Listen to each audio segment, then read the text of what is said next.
আৰু স্যাৰ এইবাৰ ইলেকশ্যনটো সুন্দৰভাৱে চলি আছে আমি গোৱালপাৰাত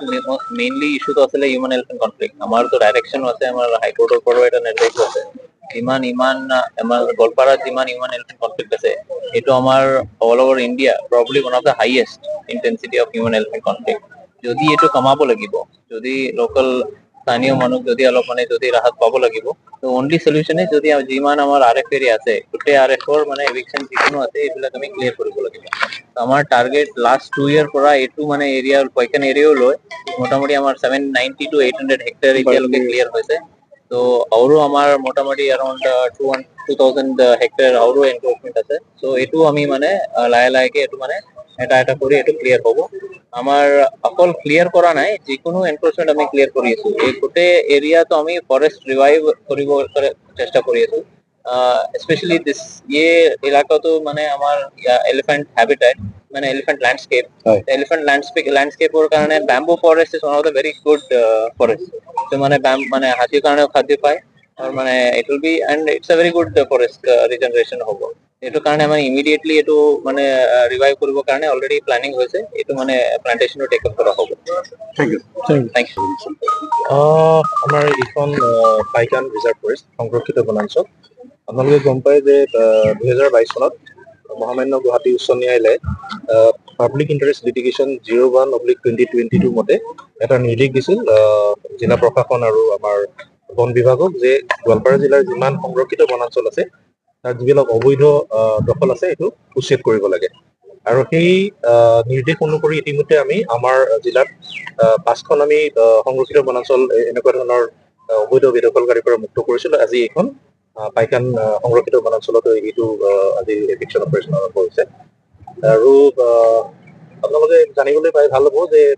ইতিমধ্যে আমাৰ যিবিলাক বনাঞ্চল আমি মুকলি কৰিছো বেদখলৰ পৰা তাত আমি বেম্বু কাল্টিভেশ্যন আৰম্ভ কৰিছো জইণ্ট ফৰেষ্ট মেনেজমেণ্ট কমিটিৰ জৰিয়তে তাত বেম্বু কাল্টিভেশ্যন কৰিছো আৰু যথেষ্ট এতিয়া হাতী আৰু মানুহৰ সংঘাতো লখিমপুৰ ৰেঞ্জত যথেষ্ট কমি গৈছে কাৰণ ৰিজাৰ্ভ ফৰেষ্টত যিহেতু মানুহৰ তাত কোনো ধৰণৰ বেদখল নাই সেইকাৰণে হাতী ফ্ৰীলি ঘূৰিব পাৰে আৰু এইটো অঞ্চলতো হাতীৰ অহা যোৱা আছে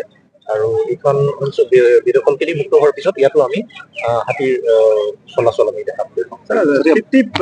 পাম আমাৰ জিলাত যিমানখিনি সংৰক্ষিত বনাঞ্চল আছে আটাইকেইখনকে আমি বেদখল মুক্ত কৰিম এইটো গুৱাহাটী উচ্চ ন্যায়ালয়ৰ নিৰ্দেশ অনুসৰি কৰা হ'ব মুখ্যমন্ত্ৰীৰ নিৰ্দেশ আছে হয় মুখ্যমন্ত্ৰী মহোদয়ৰতো নিৰ্দেশ আছে আৰু লগতে আমি যিখন forest conservation rule AFR rule Assam forest ৰেগুলেশ্যনৰ 1891 মতে আমাৰ যিমানখিনি এনেকুৱা ধৰণৰ